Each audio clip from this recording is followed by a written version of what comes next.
This is the new generation BMW X3 30e. It's a plug-in hybrid luxury SUV and it's very impressive in a lot of ways. In this shorter review, I'm going to give you a rundown of the specs that you need to know, the best alternatives to it, and also what it's like to drive. So let's get to it, shall we? Thanks for subscribing. Let's go.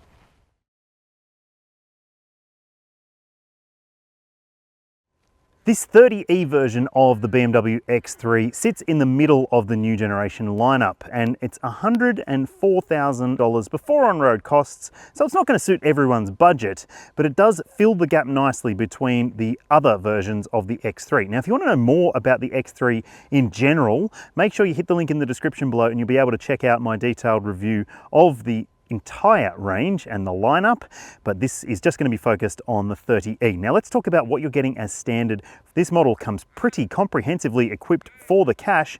You're getting things like LED lights all around the car. There's big alloy wheels. You've got keyless entry, push button start, an electric tailgate. There's heated and ventilated front seats, heated second row seats as well, climate control, a big touchscreen media system with wireless Apple CarPlay and Android Auto, a head-up display, a digital instrument cluster for the driver, and some beautiful interior finishes and some optional extras that you might want to consider, including changing the interior design to suit your requirements or your preferences. So it's highly customizable, and you might end up spending quite a bit more than the $105,000-ish price tag suggests. But what else could you consider if you're looking at this kind of vehicle?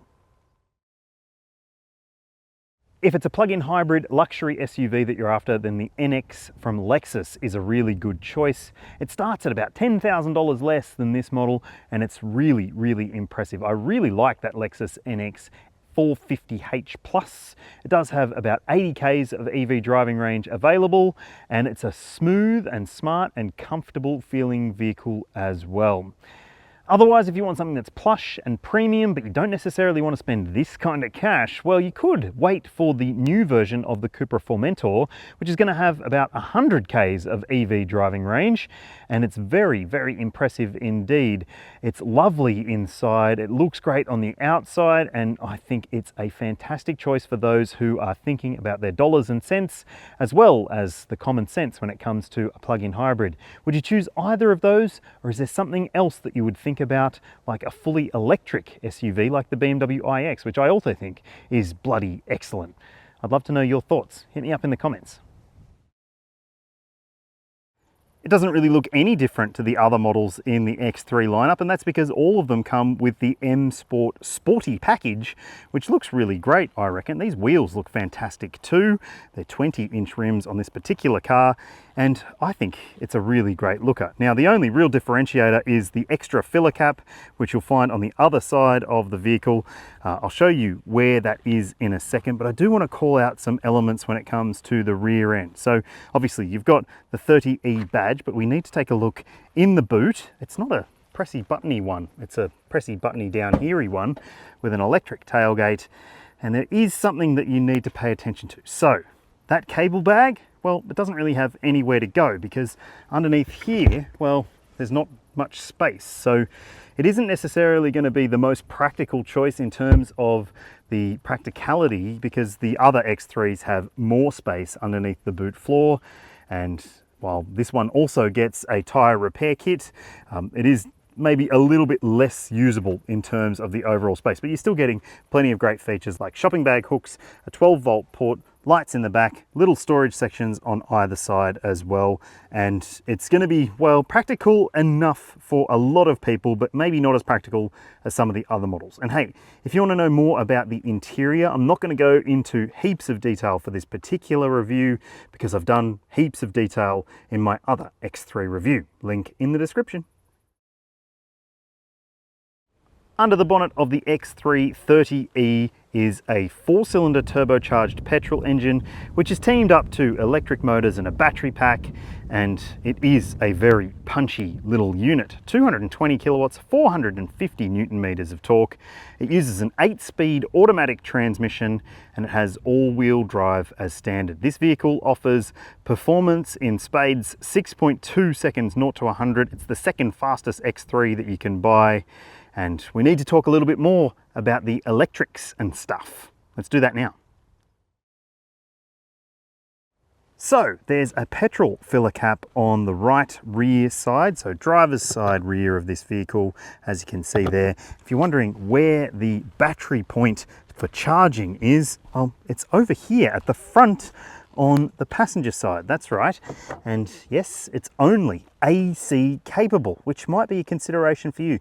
Plenty of plug-in hybrids these days are offering DC charging, and this one at least offers 11 kilowatt AC, but should be pretty quick to recharge. BMW claims a relatively fast charging time. Now let's talk about the battery pack. It is a 19.7 kilowatt hour NMC battery for the 30E model, and it's got a claimed 91 kilometers of EV driving range. Unfortunately for this test, I won't be able to tell you whether it's achievable or not, but I will be able to tell you some of the things you need to know about the EV driving experience and also what it's like to drive more generally. So let's go do that. So what's this plug-in hybrid version of the X3 like to drive? Well, just like the other versions, it's bloody nice, I have to say. This electric experience, I'm in EV right now because I've set it that way, it is really, really enjoyable. And I have to say, I think that if you are looking for a step into EV life, but you're not completely convinced whether it's because of range anxiety or charging anxiety, well, this could be a very good choice if you know you're going to be able to use this kind of EV driving range, and then you've got that petrol engine as a backup. We'll get to the petrol stuff in a sec, but I am generally really impressed with the EV drive experience here.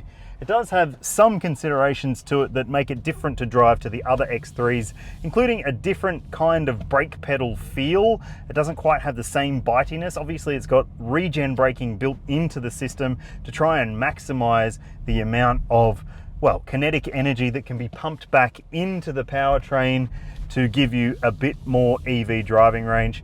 And it does have a good amount of EV range. That 91 kilometer claim, well, over this test drive where I haven't had all day in this car, I've just spent a little bit of time in it, it has seemed to be able to get very close to 90 Ks on a charge. So that's pretty promising, I reckon.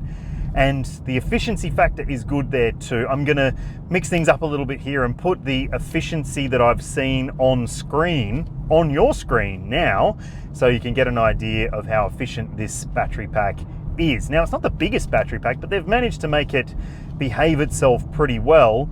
And there's also multiple different drive modes that you can play with if you want to. So at this point in time, I'm just in the personal mode. If I put it into efficient, it will dull things down a little further to make it more eco-focused. You might be able to get a bit more EV driving range and better fuel economy if you're running it as a hybrid as well.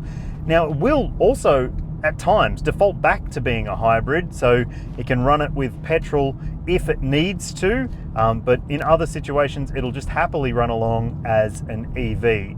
There are some other considerations to this drive experience though.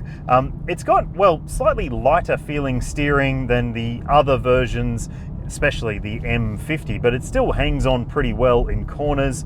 I like the way it drives. It just feels a touch more wobbly. Does feel a little bit heavier because it is a heavier SUV than the entry-level version in particular. So just keep that in mind. It does have a bit more of a jostly sort of feel to it, but it's not uncomfortable and it's not unpleasant in any particular way at all. It's refined, it feels really good on the road, and I reckon it's going to make you feel good to drive as well. I like it a lot, I have to say. I'm really impressed with it more generally. But let's hit the performance button and see what happens if you put it into sport mode, because that will kick the engine into life. And yes, there's plenty of life there, let me tell you. Whoa, I better slow down. That is really quite quick, people. It takes a little while to get up to speed, but wow, it is speedy when it does. Rapid response, I would say.